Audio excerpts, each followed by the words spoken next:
Namaste, welcome back to the channel. So recently the students have been asking for the updated information of stipends in relation to various national institutes and central university. So moving ahead in the same series, today we are going to discuss the stipend of a postgraduate scholar in BHU, Banaras Hindu University, Varanasi. The scholar who is going to get admission in this year, that is 2023, the college is about to start within 15-20 days. So they are going to get the updated stipend, what I am going to speak about today. So if any of your friend has got information, seat in this institute, and if they want information regarding that, definitely you can share this video. And for general information, kindly watch this till the end.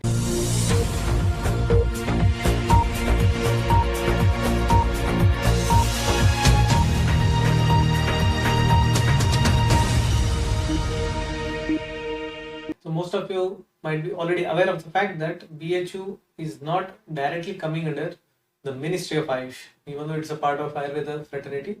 It is not funded by the Ministry of Ayush. It is funded by a different ministry.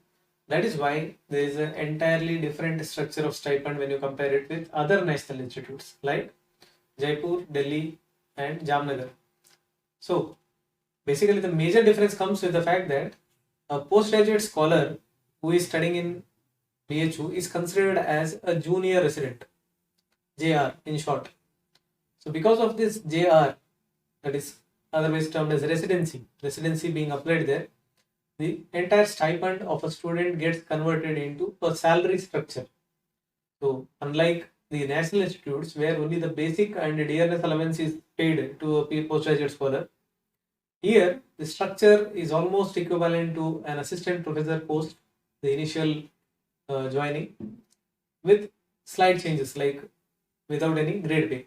So that is why the salary is not exactly what you think in terms of any whole number. Every time it changes with respect to change in DA. So the entire thing will be discussed now. So if you see this, an assistant professor pay scale of these national institutes is said to be level 10 in the 7th pay commission. So it starts with 5600, the initial basic. This is the basic salary, and ends with the highest one, that is not required now. So the beginning one you can see, that is 5600, that is the basic pay of a first postgraduate scholar. Then it will be added with DA, then NPA, TA and HRA. So there is a question mark in HRA, so we'll see that later. So basically the dearness allowance of these postgraduate scholars depend on the central government's decision. Every 6 months there is a revision of DA according to the changes in the inflation and other things. So definitely you can go and get to know about this through news, general news. Every July and January there will be upgradation. So if you analyze this column, the first PG scholar 5600, second PG scholar 57800.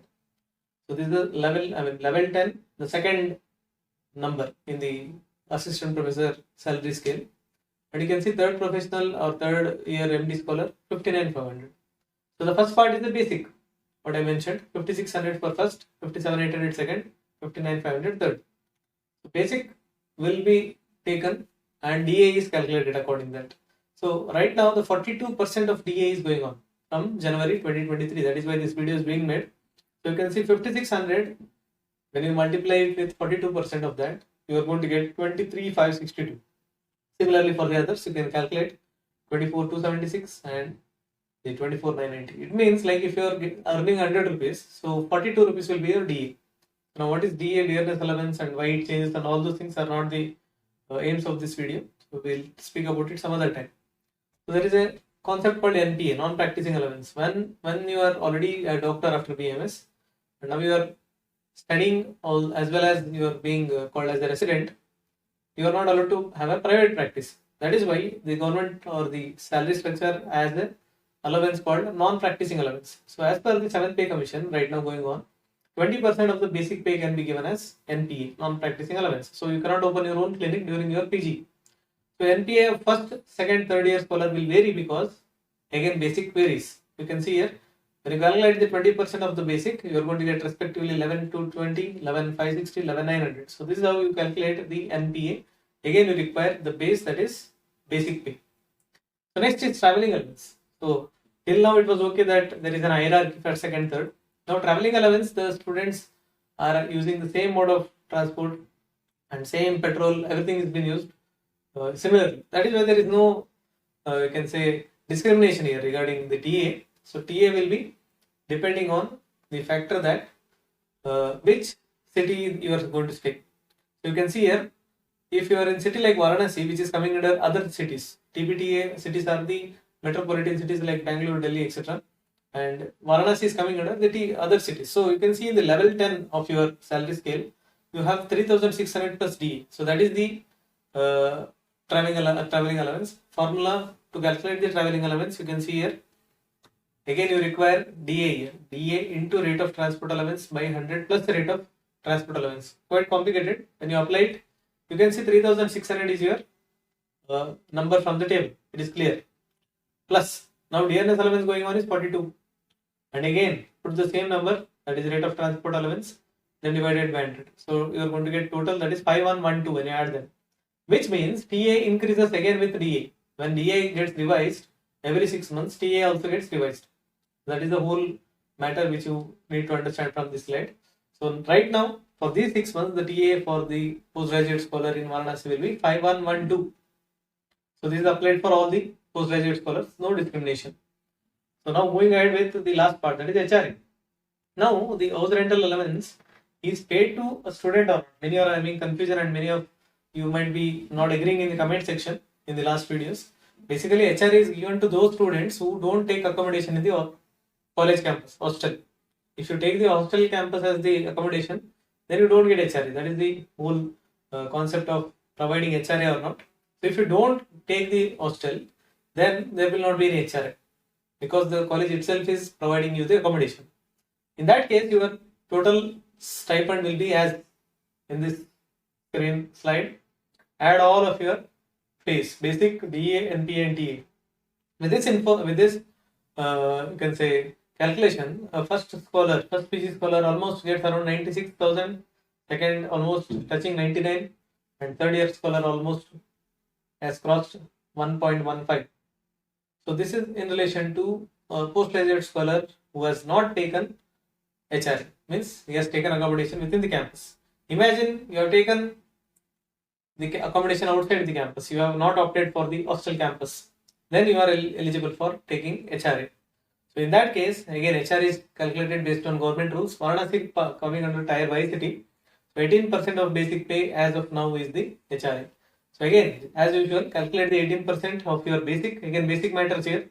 So you are almost getting around 10,000 to 10,700 within that range for first, second, third scholar, that is year PG scholar. Now in this case, you have to add the HRA for those students. So what is the difference here is you are paying the HRA as a rent outside. So you might be taking a rented house with less than this much HRA. In that case, it is a profit for you. Otherwise, if you take more than that, it is negative for you. The one who is taking in the hostel doesn't have to pay any fees because the hostel is providing and the college is providing the facility. So when you add here the HRA of these respective scholars, first, second, third, the first scholar is almost getting more than 1.6. That is 1,06,000, 1,09,000 second year and 1,12,000 in the third year. So this is how the salary structure comes into play, which makes the stipend of BHU more than that of national institutes because of all this structure. So if you have heard any other information regarding BHU salary, like randomly listening numbers like 80,000, 90,000, they are all false because they are not aware of the exact structure. This is how you actually calculate it. So there will not be any grade pay. That is the only difference. A lecturer will get grade pay in the initial days, assistant professor, but the PG scholar will not get. That is the major difference. HRA, if you stay in the hostel, you do not get. So these are the major issues. And basically, BHU considers your salary not as just stipend, it is the salary itself. So you get all the facilities along with that. You get Form 16, TDS is going to be deducted, tax deducted at source. Since your income is going to be more than 12 lakhs per year, almost approximately, TDS, so tax will be deducted at source. Then at the end of the year, financial year, you have to fill the ITR, that is income tax returns. Basically, you are an employee. You are both student, scholar, you are a junior resident, as well as in the terms of the financial matter, you are an employee of this institute. So that is why ITR needs to be filled if you want to take the refund. if it is eligible. To conclude, the stipend or the salary is not a constant number. So basic can change depending on the pay scale. Now 7th pay commission is going on, that is why this number. If it changes to 8th in the coming days, then the basic will change.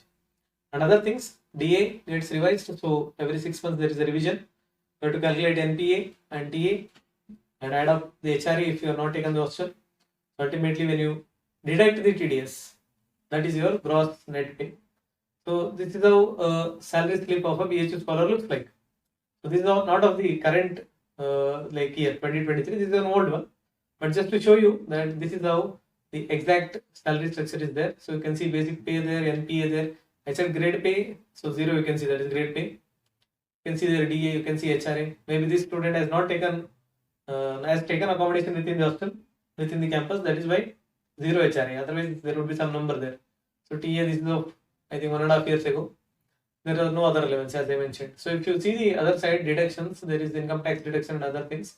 So total deduction ultimately the net pay. So this is how you get the salary slip. So this is just to make you sure that how exactly this salary is calculated. So this is not of the recent one, this image. This is just for you to have a look at how it looks like. So this is how we complete this video, and in the coming videos we'll also see regarding other institutes and any information in relation to post-graduation studies and your subject related matter, general guidance. You can watch this channel. Multiple playlists are available. So multiple videos might be suitable for you or much required for you. You can go through them. If you like the content, kindly like, share and subscribe to the channel. Until next time, thank you.